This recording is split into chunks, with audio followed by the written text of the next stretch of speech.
So if this links to there, and that is there, and no, it's not right. Oh, thank goodness you're here.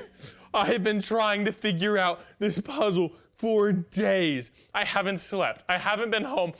I still haven't even taken a shower, and I'm still stuck. Listen, maybe if I talk you through it all, it'll help. You know what they say, an apple a day keeps the doctor in the bathroom. Oh, that doesn't fit here. It doesn't matter. Listen, if I can walk you through this kerfluffle of a problem that I can't solve, maybe we can figure it out together, okay? Okay, so to start, it all has to do with this guy named Jesus. And Jesus was hanging out with a big crowd of people who all wanted to hear his teaching. You see, Jesus was claiming that he was the Son of God, and he'd been doing teachings and miracles to prove it. And so naturally, a bunch of people wanted to listen to him and learn from him and see what it was all really about. And among the crowd, there's this small group who were called Jesus' disciples. And they were 12 men who were the closest to Jesus. They followed him everywhere, and they learned from him daily. They knew him pretty well, but they were constantly learning from him over and over again. And this is where it gets confusing. The story makes no sense. Okay, so Mark chapter 4, verse 3.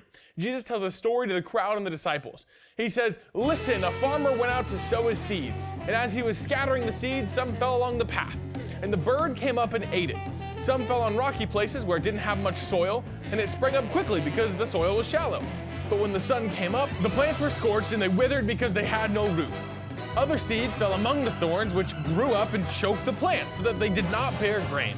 Still, other seed fell on good soil, and it came up, grew, and produced a crop, some multiplying 30, some 60, some 100 times. Then Jesus says, 'Whoever has ears to hear, let them hear.'" What? Do you see what I mean? What on this macaroni and cheese earth is Jesus talking about? Why is this guy who says the Son of God giving me farming advice?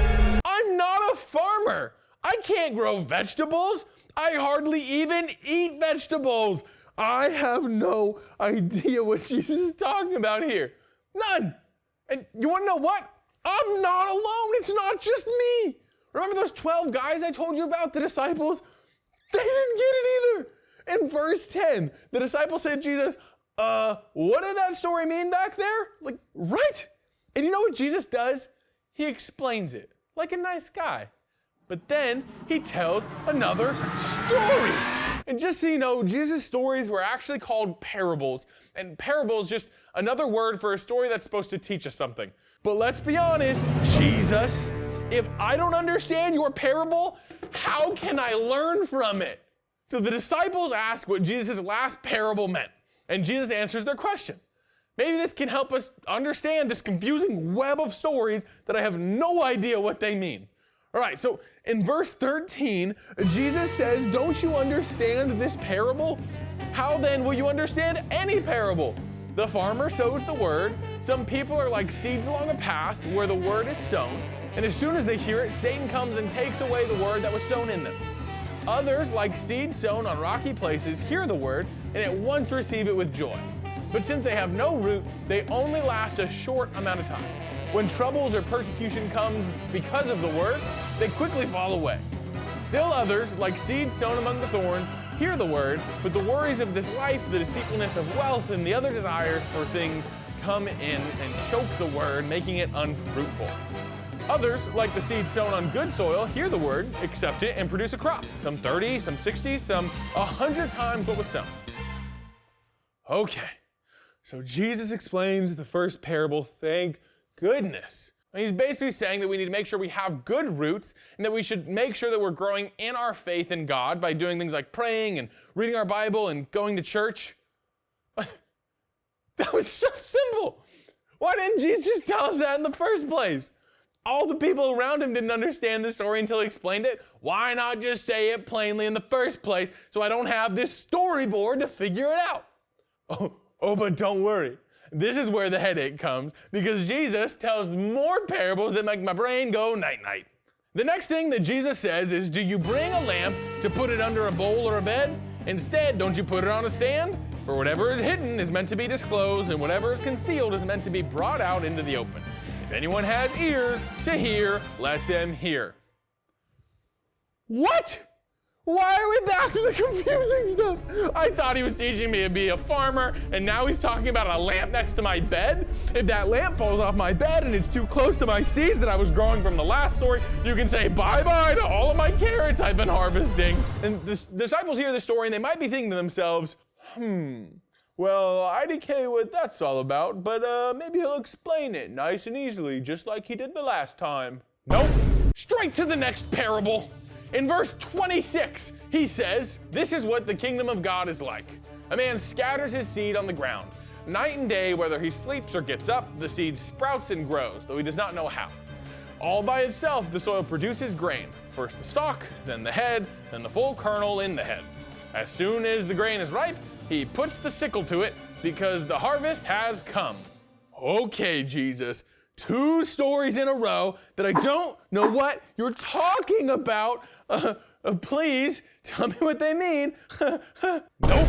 Straight to verse 30. Again he said, what shall we say the kingdom of God is like? Or what parable shall we use to describe it? It is like a mustard seed, which is the smallest of all the seeds on the earth.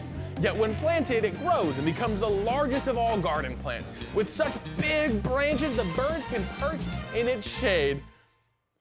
Jesus, please stop with the parable. I don't understand them.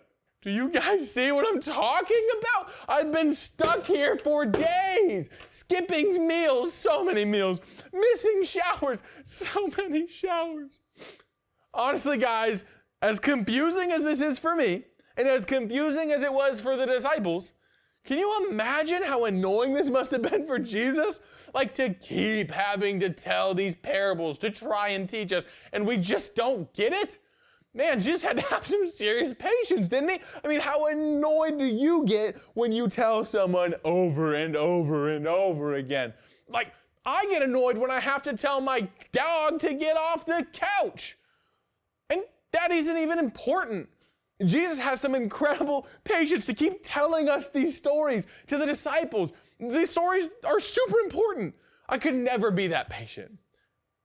I could never be that patient. Patient. I could never be that patient. Patience! That's it! It's patience! Jesus was so patient with everyone! Imagine telling people something over and over again just to not understand? How frustrating would that be? But Jesus kept teaching, kept working with them, and kept loving us. Jesus shows us patience in his parables. He doesn't give up on us, whether we aren't understanding or if we're just straight up messing up. Jesus shows us how patient he is through the whole telling of the parables. I told you it would help talking it out. I spent 57 days here. I hope my dog is still on that couch. I hope my dog is still there. Anyways, thanks for being around.